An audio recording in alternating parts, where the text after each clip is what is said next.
नमस्कार, मी सुदाम गंगावणे, पोस्ट मराठी डिजिटलमध्ये आपलं स्वागत आहे. माझ्यासोबत आज या ठिकाणी कल्याण न्यायालयामध्ये सर्वात जास्त क्रिमिनल प्रॅक्टिस करणारे सिनियर वकील आहेत हरीश नबन सरवदे. ते माझ्यासोबत आहेत आणि आज त्यांना आपण याच्यासाठी मुलाखतीसाठी घेतो आहे थेट भेटमध्ये की 23 तारखेला कल्याण पूर्वमध्ये जी घटना घडली आहे ते त्या लहान बाळाचं तिला किडनॅप केलं, त्यानंतर तिच्यावर अत्याचार केले, बलात्कार केलेत आणि त्यानंतर तिचा जो मृतदेह आहे ते ठाणे ग्रामीणच्या बाबगाव या परिसरामध्ये सापडला. आणि ही घटना घडण्याच्या काही दिवसाआधी देखील बदलापूरमध्ये एक प्रकार घडला होता आदर्श शाळेचा. तो सगळ्यांना तुम्हाला माहितीच असेल. अक्षय शिंदे त्यानंतर पोलिसांच्या एन्काउंटरमध्ये तो मारला गेला. हे सगळं का होतंय आणि पोलिसांनी नेमकं काय केलं पाहिजे, त्यानंतर ह्या गुन्ह्याचं म्हणजे कालच्या गुन्ह्याचा आता मध्ये ज्याला अटक केलेली आहे तो जो सराईत सायको गुन्हेगार आहे विशाल गवळी, त्याला कल्याण न्यायालयाने 2 तारखेपर्यंत त्याला कस्टडीत ठेवण्याचे आदेश दिलेले आहेत. त्याच्यासोबत त्याची बायको देखील या गुन्ह्यामध्ये सहभागी होती. नेमकं पोलिसांनी कसा तपास केला पाहिजे, काय केलं पाहिजे, कुठले पुरावे गोळा केले पाहिजेत, चार्जशीट ही स्ट्रॉंग कशी केली पाहिजे, कारण लोकांनी तिथे जे सर्वसामान्य लोक असतात त्यांनी आंदोलन केले. आज पण तिथे एक मेणबत्तीचं एक आंदोलन आहे. त्या बाळाचं शवविच्छेदन झाल्यानंतर अजून अंतविधी झालेला नाही आहे आणि लोकांची मागणी आहे की या गुन्ह्यातील आरोपीला फाशीची शिक्षा झाली पाहिजे अशी लोकांची मागणी. कारण याच्यापूर्वी त्याच्यावर 7 गुन्हे दाखल आहेत आणि ते सगळे सिरियस गुन्हे दाखल असताना हा जो आरोपी आहे त्याच्यावर पोलिसांनी कुठली प्रतिबंधक कारवाई केली नव्हती. माझ्यासोबत हरीश आहे. हरीशशी आपण बोलूया. हरीशजी, मला एक सांगा की हा जो प्रकार झाला कल्याण ईस्टमधला, त्याच्या आधी बदलापूरमध्ये पण अशीच एक घटना झाली होती. लहान बाळ होते, त्यांच्यावर लैंगिक अत्याचार झाले होते. त्या प्रकरणात संस्थेच्या लोकाला ताब्यात घेतलं होतं आणि अक्षय शिंदेला पकडलं होतं. अक्षय शिंदेचा पोलीस एन्काउंटरमध्ये मृत्यू झाला. पण आता हे जे ईस्टमधलं प्रकरण आहे ह्याच्यामध्ये हा जो आरोपी आहे हा खूप सराईत आहे आणि पोलिसांना त्याचं सगळं रेकॉर्ड माहिती होतं. आता FIR दाखल झाल्यानंतर नेमकं पोलिसांनी काय काय केलं पाहिजे की जेणेकरून ह्या अशा गुन्हेगारांना, म्हणजे हे सायको गुन्हेगार आहेत, कारण मागच्या वेळेस पोलिसांनी पकडल्यानंतर तो मीडियाच्या कॅमेऱ्यासमोर सायनिंग दाखवत होता. तर ही अशी मानसिकता असणाऱ्या गुन्हेगारांना फाशीची शिक्षा झाली पाहिजे म्हणून काय पुरावे गोळा केले पाहिजेत? एक वकील म्हणून, क्रिमिनल लॉयर म्हणून तुम्हाला काय वाटतंय? याच्यामध्ये अगोदरचे त्याचे गुन्हे आहेत ना, त्याच्यावरचे गुन्हे सर्व गुन्हे लैंगिक गुन्हे म्हणजे सेक्स्युअल असॉल्टवाले गुन्हे आहेत. त्याच्या अगोदर त्याच्यावरती 377चा गुन्हा होता. त्याच्यानंतर 354चा D आहे त्याच्यावर. 354चा IPCचा D म्हणजे सतत एखाद्या स्त्रीच्या मागं जाणं किंवा मुलीच्या मागं जाणं, असे त्याच्यावर क्राईम अगेन्स्ट वुमन असे 4 का 5 गुन्हे आहेत. आता हा गुन्हा झालाय, हा नेमका तो त्या मुलीच्या या घटनेच्या अगोदर ॲक्च्युअल ॲसॉल्ट करण्याच्या अगोदर तिचा मागोवा घेत असेल. तो मागोवा घेताना म्हणजे त्या लोकल एरियामध्ये तो त्या मुलीच्या मागे जाताना कुणीतरी त्याला पाहिलं असेल. पण जनरलमध्ये आपण रस्त्याने जाताना येताना आपण लोकांकडे लक्ष जात नाही, पण त्या व्यक्तीबरोबर जर एखादी घटना झाली तर आपल्याला लक्षात येतं अमक्या दिवशी अमका माणूस त्याच्या मागं होता. म्हणजे आता ह्या इन्सिडेंटमध्ये त्या मुलीच्या पाठीमागं तो ज्या वेळेला जात होता त्यावेळेला कुणीतरी पाहिलं असत. ॲक्च्युअल घटना झाली नाही, पहिल्या पाठीमागं लागले. त्याच्यानंतर त्यांनी त्याच्या बायकोनी त्याला बोलून घेतलं. त्याच्यानंतर घरामध्ये ॲसॉल्ट झाला. त्याच्यानंतर तिथे मर्डर केल्यानंतर तिची डेड बॉडी एक बाबगावकडे नेऊन टाकली दुसऱ्या पोलीस स्टेशनच्या हद्दीमध्ये.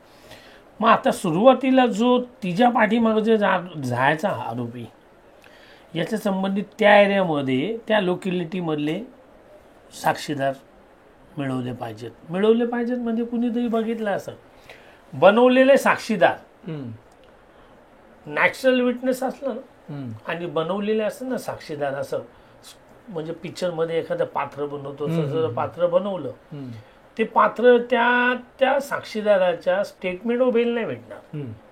आता 161 जे स्टेटमेंट IPCRPCचं आता ते BNS आकडे बदलले त्याच्यामुळे त्याचं नेमकं मला ते BNS मध्ये किंवा BNS मध्ये काय नंबर आहे सांगता चालेल, ते जुनं सेक्शन नुसार तुम्ही माहिती द्या, आता काय प्रॉब्लेम 161 नुसार असं आता ते स्टेटमेंट रेकॉर्ड केल्यानंतर ते गॉटअप जे होतात आपण बनवलेले साक्षीदार आहे हे ट्रायलच्या वेळेला त्यांना काही माहीत नसतं. एखाद्या पोलीस ऑफिसरनी बनवलेलं असतं त्याचं नाव गाव विचारणं ते स्टेटमेंट रेकॉर्ड करणं, जी गोष्ट त्यांनी सांगितलीच नाही ती ट्रायलच्या टायमाला आरोपीच्या वकिलाने विचारल्यावर त्याला गोंधळात पडतो. त्याला खासा गोष्ट माहीत नसतं त्याच्यामुळे ते ओमिशन कॉन्ट्रॅडिक्शन मिळून जाताना आरोपीला तो एव्हिडन्स निघून जातो. ज्या वेळेला 161ला टर्न होतो मेन पुराव्यामध्ये, म्हणजे 161चा जबाब ज्या वेळेला कोर्टामध्ये साक्ष चालते त्या साक्षीच्या टायमाला जो तो कोर्टासमोर सांगतो शपथेवर तो पुरावा असतो. ट्रायलमध्ये 161 मध्ये तुम्ही काय सांगितलंय 161 कन्सिडर फक्त जामीन अर्ज करण्यापुरता मर्यादित आहे. पोलिसांना अत्यंत महत्त्वाची एक सूचना आहे, तपास करताना किंवा ह्या गुन्ह्यातील चार्जशीट दाखल करताना नेमकं काय केलं पाहिजे हे हरीश सरोदेंनी सांगितलेलं आहे. त्याचं कारण असं आहे की हरीश सरोदे हे ह्या भागातील मोठे सिरियस जे गुन्ह्यात अडकलेले लोक देखील त्यांचे क्लायंट आहेत. मला एक सांगा, एक सामाजिक अँगल म्हणून आता तुम्ही हे जे सेक्शन त्याच्या विरुद्ध जे दाखल केलेले काय काय सेक्शन लावलेत त्याच्या विरुद्ध पूर्वीचा 363 लावलाय, तो आता BNS मध्ये 137चा 2 आहे. त्याच्यानंतर 364 लावलाय. 359 काय किडनॅपिंग 363 आहे. अच्छा. त्याच्यानंतर 364 पूर्वीचा तो आता 140चा 1 झालाय. पूर्वीचा 376 आहे तो आता 65चा 2 झालाय. ओके. पूर्वीचा 376 जो ए होता तो 66 झाला. हे कलम मला समजलं नाही. 376 बलात्काराचं कलम आहे, पण 376 ए काय एचा त्याच्यामध्ये त्याचं एक्सप्लेनेशन ठीक आहे, आपण पुढे बघूया. हे 302 देखील लावलेले आणि 302 लावले, म्हणजे पुरावा 238 लावले पुरावा नष्ट करणे, आणि पोक्सोचे जे सेक्शन आहे 4 आणि 6 हे सेक्शन लावले. ओके. आता ह्याच्यामध्ये ना ही केस मेडिकल लास्ट सीन टुगेदर याच्यावर बेस आहे. आता मेडिकल एव्हिडन्स म्हणजे काय, आता मेडिकल गुन्हा झाल्यावर त्यांनी नॅचरली त्यांनी तो एव्हिडन्स त्याचं जे प्रायव्हेट पार्ट्स आहेत किंवा त्याचे प्युबिक हेअर आहेत किंवा त्याच्या अंगावर आलेले स्क्रॅचेस आहेत हे 4 दिवसानंतर त्याचं ज्या त्या फ्रेश असताना जे त्याचे सिम्पटम्स असतात ते आता राहिले नाही. आता याच्या रेपमध्ये सगळ्यात महत्त्वाचा पार्ट असतो प्रायव्हेट पार्ट. आता प्रायव्हेट पार्टचा असा असतो तो प्रायव्हेट पार्ट त्यांनी आंघोळ केल्यानंतर पेनिसच्या पोर्शनवर जे वरचा जो पोर्शन असतो वरचा पोर्शन, आता याच्यामध्ये सगळ्यात महत्वाचं ती मुलीचं वय 13 वर्षाची. नॅचरली तिचं हायमन रॅप्चर नसणार. आता हायमन रॅप्चर नसलं तरी तिचं जे ऍक्च्युअल वजिनाचा जो पार्ट आहे तो छोटा असणार. आणि आरोपी हा वयस्कर असल्या कारणाने त्याच्या प्रायव्हेट पार्टची साईज मोठी असल्या कारणाने त्या आतमध्ये फोर्सफुली इंटर करताना जो हे तिचा जे मृत्यूदेह जेव्हा पोलिसांनी ताब्यात घेतला तिच्या आई बापाला जेव्हा ते दाखवलं तर जे मध्ये ते विच्छेदनासाठी पाठवलेलं आहे. पण मला एक सांगा की आता हा झाला त्याचा त्यांनी काय केलं पाहिजे, म्हणजे मेडिकलचा जो किती महत्वाचा विषय आहे तो तुम्ही थोडं पुढे या ते सांगितलेलं आहे. पण ह्याच्यात काही सेक्शन कमी झालेले आहेत. आता याच्यामध्ये मला वाटतं तो मर्डर झाल्यानंतर आता तिला त्यांनी सांगितलं की तिला बोलून घेऊन या. बोलून घेऊन आल्यानंतर घटना झाली. घटना झाल्यानंतर मर्डर झाल्यानंतर त्यांनी सांगितलं आता आपण ही बॉडीला कुठंतरी आपण विल्हेवाट लावू म्हणून. त्यावेळेला सुद्धा तिला माहिती आहे का बॉडीला विल्हेवाट लावायची म्हणून हे 201 जो आता हा जो लावला ना 200 पुरावा नष्ट करण्याचा 238 जो लावला ना तो पूर्वीचा IPCचा 201 पुरावा नष्ट करणे, तर ही चर्चा झाली. त्याच्यामुळे हा 201 238 लावला ठीक आहे. पण ज्या वेळेला त्यांनी बॉडी विल्हेवाट लावल्यानंतर घरी आल्यानंतर त्यांनी असं ठरवलंय का आता आपण या गुन्ह्यापासून वाचण्यासाठी आपण आता शेवगावला निघून जाऊ. म्हणजे हा प्लॅन मध्ये आला. म्हणजे आता नाही, पण आधी त्या बाळाला जेव्हा घरी बोलवलं तो पण कटाटच तो भाग आहे ना? कटाचा भाग झाला. हम्म. हा जो पुरावा नष्ट केलाय ना त्याला 201 म्हणजे पूर्वीचा 201 आणि आताचा 238 बेनेनेसचा हा पुरावा नष्ट करणे हा 201 आहे. आता पुरावा नष्ट करण्यामध्ये याच्यामध्ये पुरावा नष्टामध्ये काय येतात फक्त त्या पीडिताची बॉडी. पण आता गुन्हा झाल्यानंतर ज्यांनी ते ठरवले ना का आपण आता इथून पळून जाऊ, ट्रेननी जाऊ, बुकिंग रेल्वेची बुकिंग केली, त्याच्यानंतर शेगावला गेले, त्याच्यानंतर घरी गेलो त्यांनी सांगितलं अरे माझी चेहरेपट्टी होण्याची शक्यता आहे, कोणी ते बघितलं असेल मला बापगावला जिथे बॉडी टाकताना. कारण जिथे बॉडी टाकली त्याच्या बाजूला जी भिंत आहे ते मुस्लिम लोकांचं तिथं कब्रिस्तान आहे मोठं. म्हणजे त्याचा मोटिव्ह काय होता असं? तिथं मोठी होता का ह्या ठिकाणी लवकर कोणी येणार नाही. नाही, पण ते मुसलमानांच्या ठिकाणी टाकणं, मुसलमानाच्या ठिकाणी टाकणं म्हणजे कसं तो तिथे लोकांची ये जा नाही, तिथं काही कब्रिस्तानीचा काही संबंध नाही तिथे टाकण्याचा. बापगावच्या ज्या टर्न होत जाताना फक्त तिथून जाताना जो जी भिंत आहे त्याच्यानंतर कन्स्ट्रक्शनचं आहे म्हणजे आतमध्ये घुसल्यानंतर इथे बॉडी टाकल्यानंतर ही थोड्या दिवसांनी बॉडी खुजल्यानंतर डिकम्पोजिशन जवळ मिळेल. आता तो एरिया असा आहे का तिथं अगोदर एक मर्डर झाला होता. त्या मर्डरमध्ये झालेल्या त्या मुलीचा मर्डर केल्यानंतर तिला त्याच ठिकाणी त्या बापगावच्या परिसरात टाकलेलं. ओके. हा, त्या मॅटरमध्ये पोलीस स्टेशनचं ते मॅटर खडकपाडा पोलीस स्टेशनचं आहे. कल्याण मधलं? Sorry Padgha police station. अच्छा, ग्रामीण हे पडगा पोलीस स्टेशन. ओके. आणि त्याच्यामध्ये मला वाटतं त्या आरोपीला लाईफ पण झाली. ओके. हा, पण त्याची स्टोरी वेगळी होती. त्याच्यामध्ये त्याच्या विरुद्ध मोबाईलचा एव्हिडन्स आलेला. ओके. आणि तो मर्डर केल्यानंतर फिरत होता मैताच्या आईबरोबर. आता याच्यामध्ये भिंतीच्या इकडे टाकायचं कारण असं का तिथं निर्जीव लोकवस्तीचं असलेलं आहे, तिथं जास्ती रश नाही, त्याच्यामुळे त्या भिंतीजवळ टाकलेलं, बाकी काय नाही. आता लोक तिथे खूप पॅनिकमध्ये आहेत, संपूर्ण कल्याणमधलेच लोक पॅनिकमध्ये आहेत की त्यांच्या मुलांचं संगोपन करताना सेफ्टी कशी बघायची, काय करायची. आणि बऱ्याच लोकांनी देवेंद्र फडणवीस यांना मागणी केलेली आहे, काही लोक पत्रव्यवहार पण करणार आहेत की त्याला फाशी झाली पाहिजे. आता फाशी होण्यासाठी पोलिसांनी याची चार्जशीट बनवण्यासाठी काय काळजी घेतली पाहिजे? फाशी जे जनरली इनिशियल स्टेजला सर्व लोक उठतात आणि आरोपीला फाशी झाली पाहिजे. आपला कायदा हा पॅरलल आहे.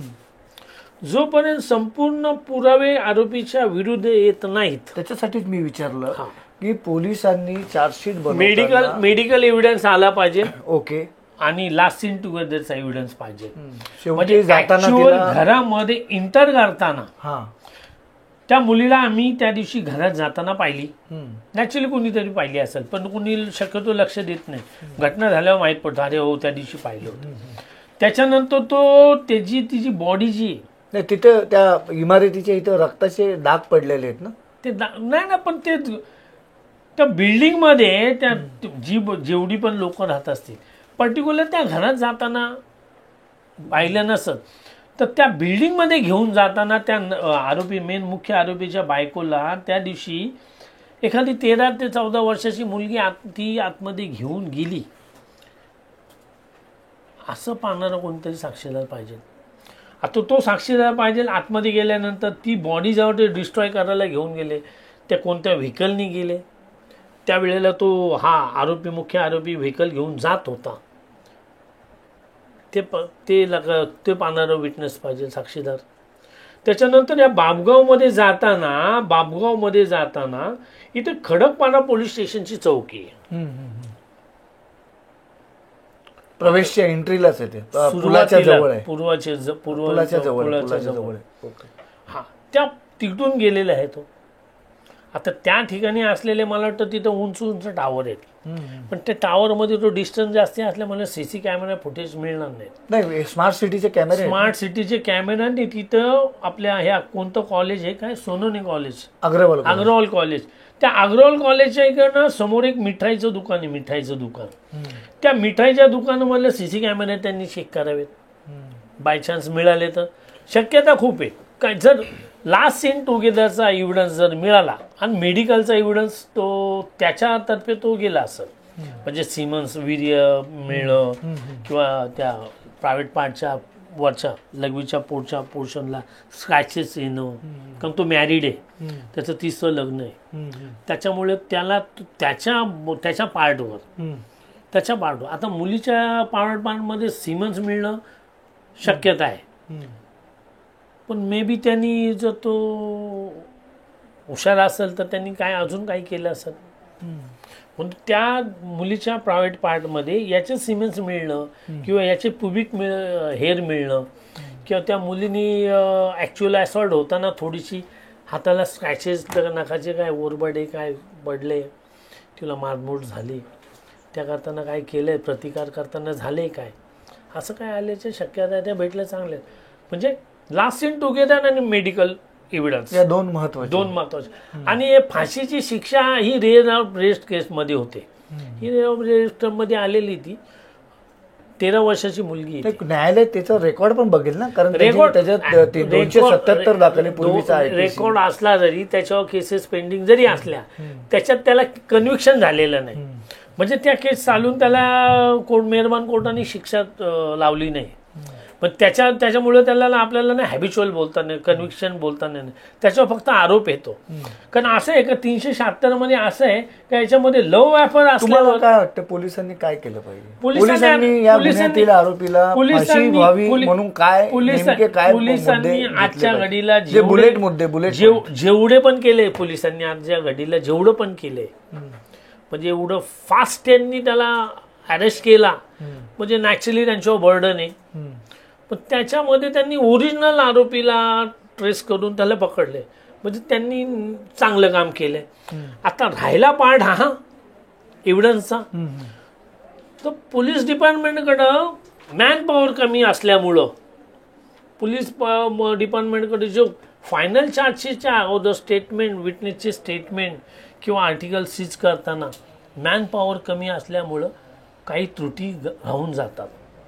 आणि त्या राहिलेल्या त्रुटी बेलच्या वेळेला लक्षात कोर्ट कन्सिडर करत नाही, पण त्या छोट्या छोट्या त्रुटी ज्या फायनल ट्रायलच्या वेळेला ती पुरी चेन असते ना जी एव्हिडन्सची, ते ब्रेक करून जाते आणि मग आरोपी सुटतात.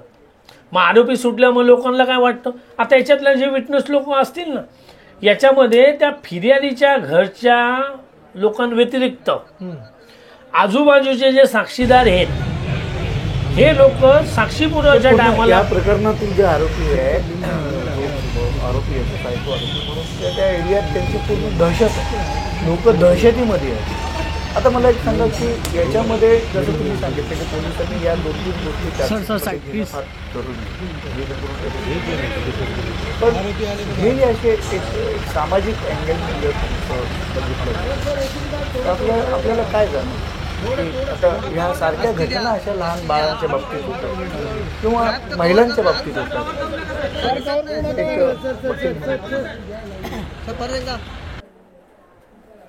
सेक्शुअल जे पॉर्न मूवी बघण्यामध्ये, पॉर्नमध्ये इंटरेस्टमध्ये मला वाटतं भारताचा 6वा नंबर लागतो पॉर्न मूवीमध्ये. गुगल जर सर्च केला तर गुगलवर मुली, असं नाही माझं म्हणणं आहे का ते बघणं चुकीचं आहे, एखाद्याला त्याच्यानं समाधान मिळत असेल त्यांनी बघावं. पण एखाद्या गोष्टीचा भरमार झाला, अतिसार झाला, म्हणजे मी एखादी सिगरेट पितो त्याच्याऐवजी मी 10 सिगरेट प्यायला लागलो तर मला ते नुकसान देईल, पण त्याच्यामुळं मेंटॅलिटीवर परिणाम झाला. आता या आरोपीचं तर असं आहे का याला कंटिन्युअस फिमेल पार्टनर चेंज करायची सवय, पहिली झाल्यावर दुसरी झाल्यावर तिसरी. म्हणजे सरकारने थोडक्यात या ज्या गोष्टीवर थोडेसे निर्बंध आणले. आता व्हॉट्सअप जसा त्या लोकांनी इन्स्टॉल करायला सांगितलं 1 जानेवारीपासून व्हॉट्सअप इन्स्टॉल केल्याशिवाय ते ऍप्लिकेशन चालणार नाही.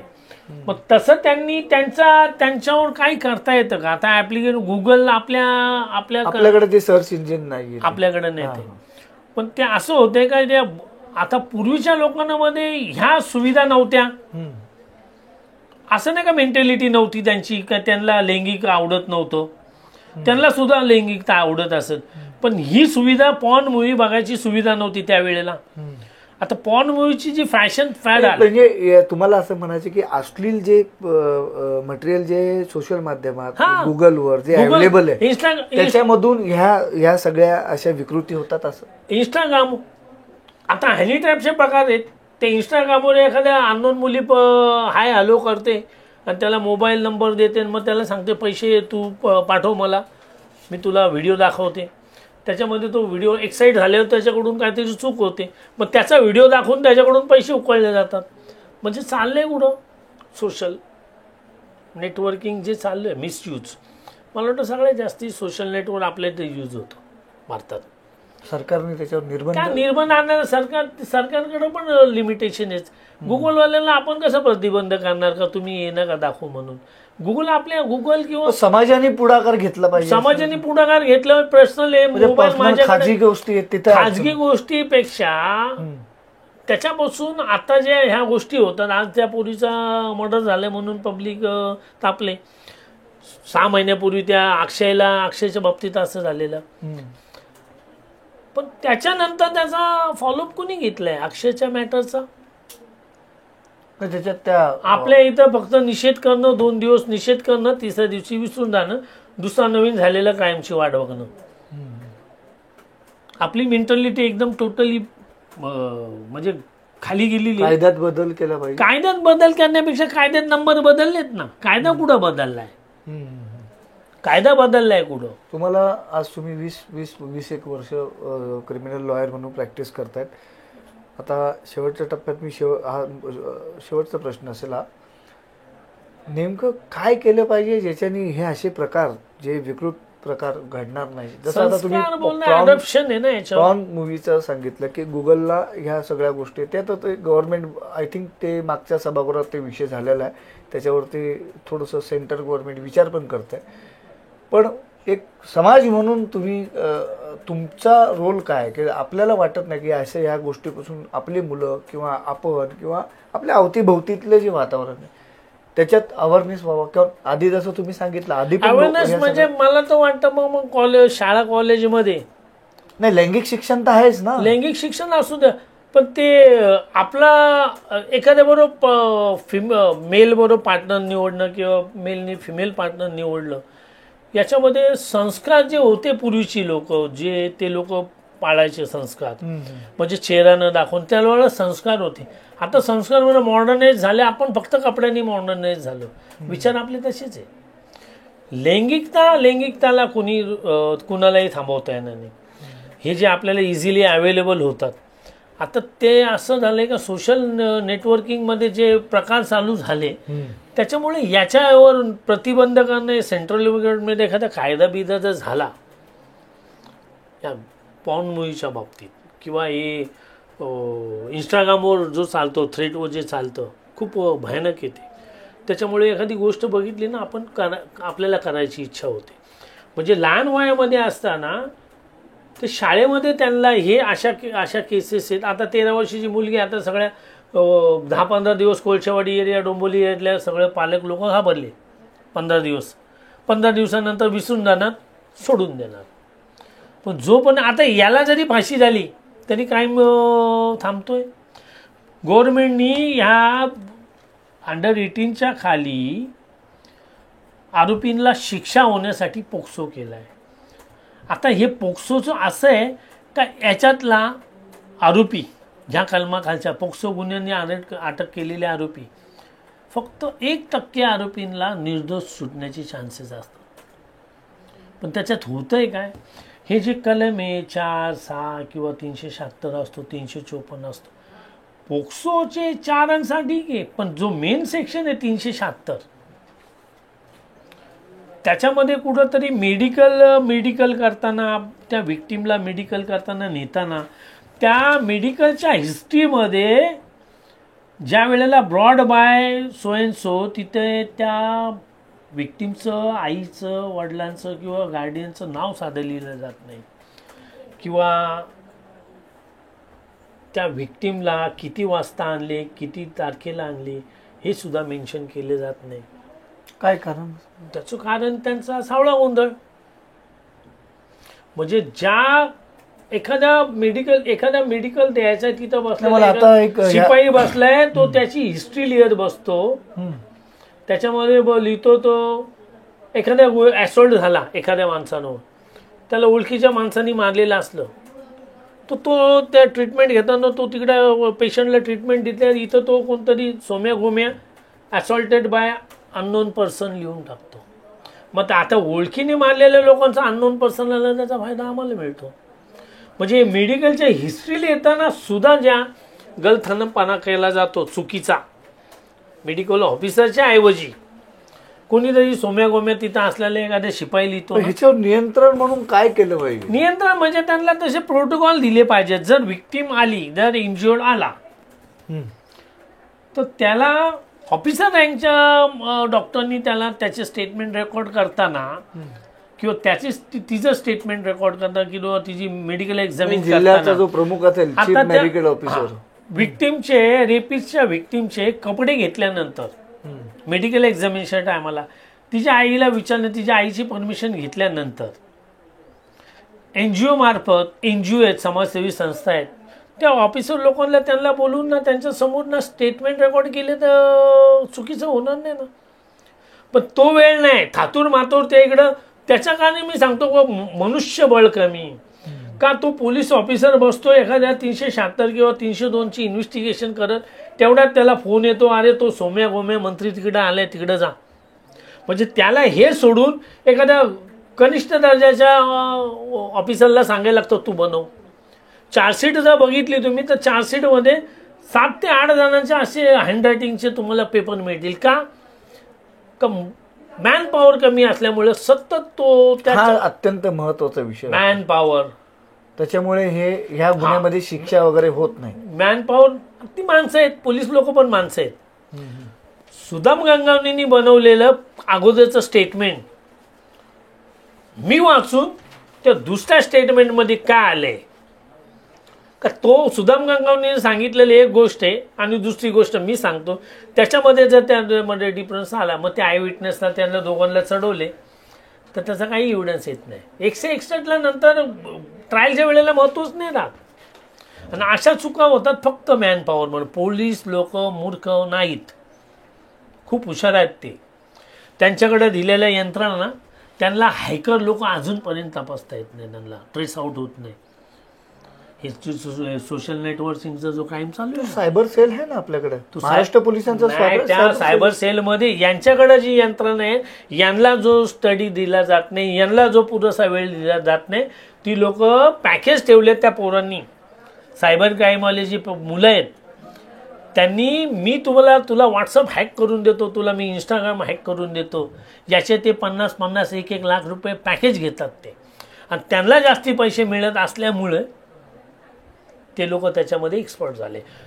प्रॅक्टिस मेक परफेक्ट हा त्याच्यामध्ये सायबर क्राईम मधला एक परफेक्ट. हरीश सरोदे आपल्याशी आत्तापर्यंत 28 मिनिट बोलत आलेले आहेत. दुसऱ्या टप्प्यामध्ये आपण त्यांच्याशी बोलूया. काही महत्त्वाचे मुद्दे त्यांनी मांडलेले आहेत, जसं की ह्या गुन्ह्यामध्ये आरोपीला फाशीची शिक्षा जर द्यायची असेल तर त्याची चार्जशीट कशी असली पाहिजे, पोलिसांनी काय तपास केला पाहिजे, साक्षीदार जे असतात ते कसे त्यांचे जबाब कसे घेतले पाहिजेत. त्याच्यानंतर त्यांनी अजून काही प्रॉब्लेम सांगितलेले आहेत की हे समाजामध्ये काय होतं. गुगल जे सर्च इंजिन आहे त्याच्यावर त्याचा आकडा आहे ते त्यांचे खरंही आहे की खूप मोठ्या प्रमाणामध्ये जे अश्लील व्हिडिओज आहेत ते बघितले जातात. त्याच्यावर सरकारने प्रतिबंध घालण्यासाठी काही उपाययोजना केल्या पाहिजे असं त्यांचं म्हणणं आहे. अजून एक त्यांनी सांगितलेलं आहे की मनुष्यबळ पोलिसांकडे जे अपुरं आहे त्याच्यामुळे असे सिरियस ऑफेन्समध्ये जेव्हा चार्जशीट लिहिली जाते तर ती एक सिक्वेन्सनुसार लिहिली जाते आणि त्याच्यामध्ये एक कॉन्स्टेबल असेल तर त्याची कुठे बदली झाली किंवा काय झालं तर ते दुसरा तिथे हजर असतो आणि मग तो सिक्वेन्स आणि ते जे संपूर्ण जो घटनाक्रम आहे ते त्याचा थोडासा जरा प्रॉब्लेम होतो. त्याचा जो फायदा आहे तो या कटात असणाऱ्या आरोपींना अर्थातच या सायको लोकांना होतो आणि मग ते न्यायालयाचा आधार घेत ते सुटतात. आणि ह्या अतिशय महत्त्वाच्या विषयावर त्यांनी उलगडा केलेला आहे. आपण दुसऱ्या टप्प्यामध्ये हरीश सरोदे यांच्याशी नंतर चर्चा करू, कारण 2 तारखेपर्यंत या गुन्ह्यातल्या आरोपीला, त्या सायको किलरला, सायको जो त्याला आम्ही सायकोच बोलतो कारण कल्याण ईस्टमध्ये आता ते सगळे भयाचं वातावरण झालेलं आहे. 2 तारखेपर्यंत पुढच्या महिन्यात म्हणजे नवीन वर्षात त्याची कस्टडी आहे आणि त्याच्यानंतर आपण हरीश सरोदे यांच्याशी परत एकदा बोलू, कारण अत्यंत डीपली ह्या गोष्टी मी स्वतः बघणार आहे. मी सोशल मीडियामध्ये हे सगळं सांगितलं होतं की आमचं लक्ष असेल याच्याकडे. दुसऱ्या टप्प्यात आपण हरीश सरोदे यांच्याशी बोलूया की नेमकं अजून काय करता येईल या सगळ्या केसमध्ये. त्यांनी एक हेही सांगितलं मला फोनवरून की या घटनेतील जे मृत मुलगी आहे तिच्या वडिलांचे त्यांना मी कायदेशीर ज्ञान जे आहे, कायदेशीर सगळं प्रकरण मी फ्री ऑफ कॉस्ट म्हणजे हँडल करेल असं त्यांनी मला देखील सांगितलेलं आहे. आणि ते करतात येत तसं, कारण बदलापूरच्या एका प्रकरणामध्ये त्यांनी मदतही केली. असे हरीश सरोदे आपल्याला दुसऱ्या टप्प्यामध्ये भेटतील. तोपर्यंत धन्यवाद.